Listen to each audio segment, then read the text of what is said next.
Hello guys, so welcome to our YouTube and Spotify channel, and kung hindi nyo pa napakinggan yung mga latest episode natin sa Spotify and sa ating YouTube, pwede nyo pong pakinggan, pwede nyo pong i-revisit yung mga Spotify channel natin and YouTube channel natin.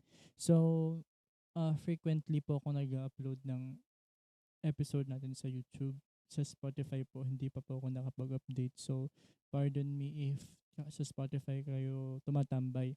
Anyways, I am having a coffee break right now bago ko mag-review sana for our quiz tomorrow. But yeah, naboring ako and I wanna talk about something tonight or today kung anong oras po kayo nakikinig. So it's uh, December and we're about to end the 2025 in a few days na. So matatapos na po yung 2025 in a few days. And this year brought me several learnings in my life. This year taught me how to be me, and this year taught me to be more independent and to be more resilient and to be more strong, to be stronger day by day as I face challenges in my life. There are a lot of challenges na dumating sa akin. Marami akong hinarap during this 2025. I face breakdowns, I face challenges. Naranasan ko rin pong I lost someone. Literally, I lost someone. I lost my grandfather this 2025, and I lost someone or some. I lost the person I loved, and I even lost myself din simula nung breakup na yun. Marami pong nawala sa akin. Maraming mga bagay na nakapangpahina sa akin. Maraming mga bagay na nag-cause ng problema sa akin. Maraming mga bagay na na-experience ko along the way up to this day na talagang napanghinaan ako ng loob. But still, I managed to survive by the grace of God. No? So, um, may mga bagay na hindi naman ginusto pero pero dumating. May mga bagay na ayaw ko mangyari pero siguro yun yung will ni Lord na maranasan ko yung mga bagay na yun. Because of some reason, may mga bagay na hiniling ako sa Panginoon na hindi niya pinagkakaloob. May mga bagay na pinapanalangin ko sa Panginoon. May mga bagay na gusto ko na hindi ibinibigay ng Panginoon. And mayroon din mga bagay na hindi ko hinihingi pero binibigay ng Panginoon. So, today or tonight, whatever time you are listening, I want to share with you my challenges and how I overcome my challenges this past months within 2025. So, ayun nga, maraming mga problema, maraming mga challenges na na dumating sa buhay ko pero hindi ako nawalan ng pag-asa. Hindi ako tumigil na maniwala na everything will pass. Na lahat ng problema, lahat ng challenges na dumating sa buhay ko ay lahat 'yon lilipas. May mga pagkakataon sa friendship and even sa relationship, no matter how hard I try to give my best, no matter how hard I try to be a good partner, to be a good friend, is nawala pa din naman sila sa akin. Nawala sila.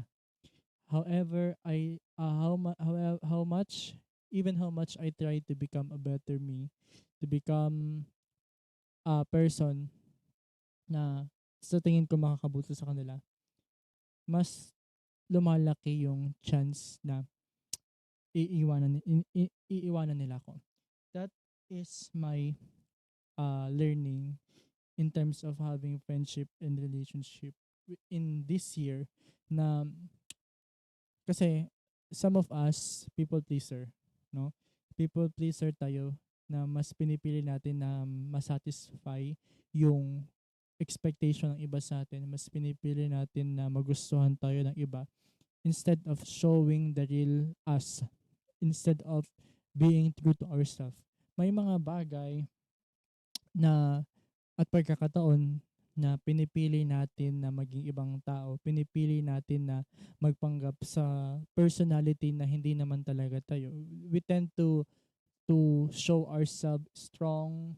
We tend to show ourselves happy kapag kaharap ibang tao. But while in reality is hindi tayo ganun kalakas at hindi tayo ganun kasaya sa kung ano meron tayo. The lesson na natutunan ko doon sa panahong yun na walang masama na ipakita mo kung ano yung totoong ikaw. Walang masama na ipakita mo na hindi ka malakas. Walang masama na ipakita mo na umiiyak ka. You know, um, when you recognize yourself as a weak individual, kapag nire-recognize mo yung sarili mo na may kahinaan ka, mas lalo ka nagiging malakas. No? When you are facing your trials and when you are facing your weaknesses, mas lalo kang binibigyan ng pagkakataon ng Panginoong Diyos, mas lalo kang binibigyan ng pagkakataon ng universe to become a stronger you. Mas lalo kang binibigyan ng Panginoon ng dahilan para maging malakas ka. Remember sa Bible. Sa Bible kasi, ihahalin tulad natin yung story uh, ni David and ni Goliath. So, si Goliath, isa siya sa pinakatatakutan or kinakatakutan sa lupain na yon, sa place na yon. And then, lahat ng tao, lahat ng kalahi ni David, walang gustong kumalaban kay Goliath. And then, this young man named David, siya yung tumayo para sa mga uh, kasamahan niya doon. Wait lang. Si David yung lumaban kay Goliath para sa kanyang lahi. Kung matatandaan nyo, si David napakataas, si Goliath napakalaking kalaban niyan. He is a giant literally. And kumpara mo kay David na shepherd siya at uh, shepherd at bata pa lang, at talaga namang kung ihahalin tulad sa panahon na yun is wala pang kayang gawin. But David never show na mahina siya. Although alam niya sa sarili niya na mahina siya, but pinakita ni David na malakas siya, hindi sa pamamagitan ng sarili niyang lakas, kundi sa kakayahan ng Panginoon. Anyways, ganoon din naman tayo sa buhay natin. We have weaknesses, but these weaknesses will become our strength when we will surrender them, or we will surrender that weakness to God, no? Then remember, uh, uh, sabi ni Paul, when I am weak, then I am strong.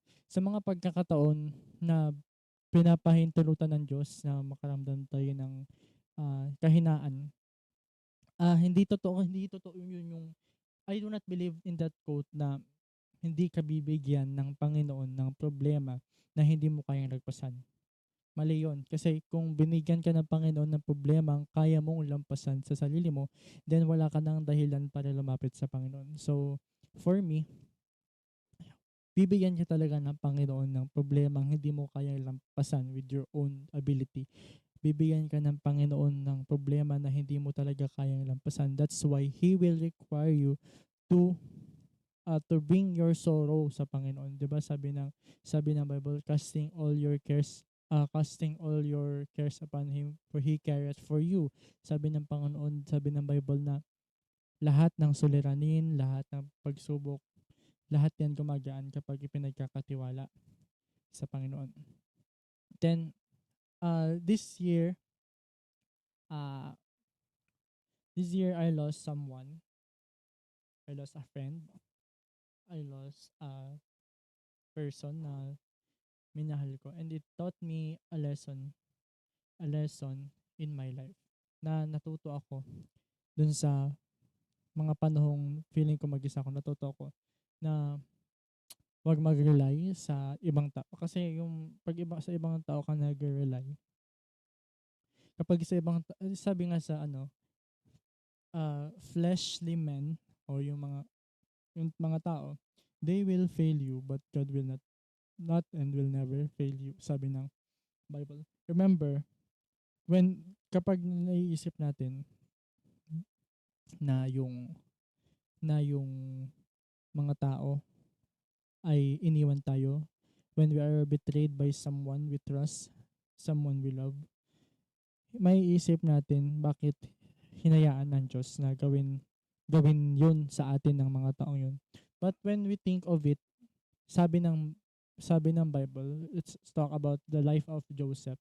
Si Joseph ay isa sa ni mga anak ni Jacob, if I'm not mistaken. Si Joseph ay isa sa mga anak ni Jacob. Si Joseph, siya ang although hindi naman siya direct na sinabi sa Bible na favorite. But when we will read the context of Joseph's life, si Joseph yung pinaka-favorite na anak ni Jacob. Lahat ng magagandang suot, lahat ng masasarap na pagkain binibigay ni Jacob kay Joseph. That's why nagkaroon ng jealousy between the other children and Joseph. So one day or one night, I think, they plot a plan for Joseph. Yung mga kapatid niya nagplano na traidorin si Joseph. So si Joseph, siya ay uh, siya ay ibinenta ng kanyang mga kapatid. Siya ay tinraidor ng mga kapatid niya, at siya ay naging servant. Si Joseph nakulong because of a certain crime na hindi ko na maalala kung ano yun. Pero nakulong si Joseph. And nakalaya si Joseph because he interpreted the Pharaoh's dream during that time.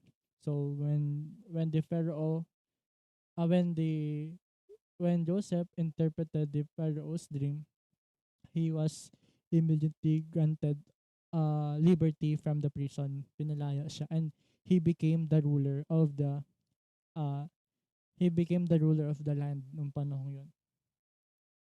Si Joseph naging ruler siya ng uh, I think Egypt.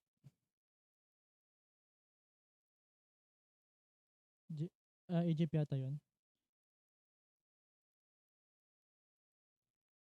So yun, naging ruler si Joseph ng Egypt during that time. So during that time, yung dream ng Pharaoh kasi, there will be 7 years of plenty. Ano yung, hindi ko alam kung ano English yun. Basta 7 years na sagana, bountiness. Tama ba yung term? 7 years na masagana ang lupain ng Egypt. And there will be another 7 years of drought and famine doon sa lugar na yon. And uh, only Joseph can interpret the dream. Yun, so, when the prophecy came, dumating yung prophecy na 7 years ng blessing at 7 years ng famine, yung family ni Joseph ay affected. Isa sa mga affected ng drought and ng famine na yun. During that time, yung family ni Joseph, hindi nila alam na ruler na si Joseph. So, itong family ni Joseph, pumunta sila doon sa kaharian na kung saan pinuno si Joseph. And then they plead for food. So, Joseph remembered them. So, pinakain niya yung mga family niya. And then, Joseph at first planted to revenge sa kanyang mga kapatid. Pinano ni Joseph na paghigantihan yung kanyang mga kapatid. That's why I think he planted some gold, I think, dun sa some of the stuff ng kanyang mga kapatid, just to set them up, at para din sila sana siguro yung makulong.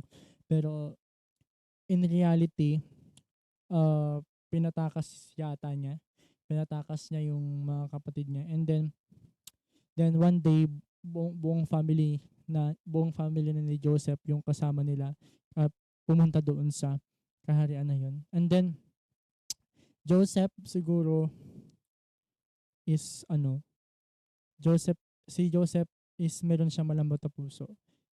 He introduced himself as the son of Jacob. Nung nandun pa yung dati nila, pinakilala niya na siya ay kapatid, sila ay magkapatid. So, sabi ni Joseph doon na plinano nyo man na ipahamak ako. Plinano nyo man na ilagay ako sa panganib. Pero ang Diyos, ang layunin niya ay para sa kabutihan ng lahat.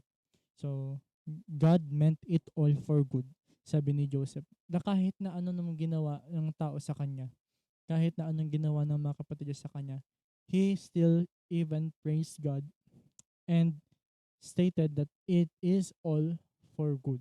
So sabi ng Bible, for we know all things work together for good to them that love God. So ang totoong anak ng Diyos at ang totoong nagmamahal sa Diyos, may plano ang Diyos sa buhay natin. Hindi man natin maintindihan ngayon. Hindi man natin alam, maunawaan kung anong layunin ng Diyos sa atin. There will be such time na ma-realize natin na ito pala ang kalooban ng Diyos sa atin. Then, um, kasi ganito yan. Kapag may mga masasamang nangyari sa atin, kapag may mga bagay na hindi magandang nangyari sa atin, there are two things na gustong ituro sa atin ng universe. Number one, maybe iniingatan tayo ng universe or may pinipigilan tayo ng universe na matupad yung mga gusto natin. Or secondly, kapag nagkakamali tayo is may gustong ituro sa atin yung universe, 'di ba? Isipin natin that ano man yung nararamdaman natin, ano man yung pinagdadaanan natin, uh, if we truly love God, we should trust in Him. We should trust in His word. Because that's what faith does.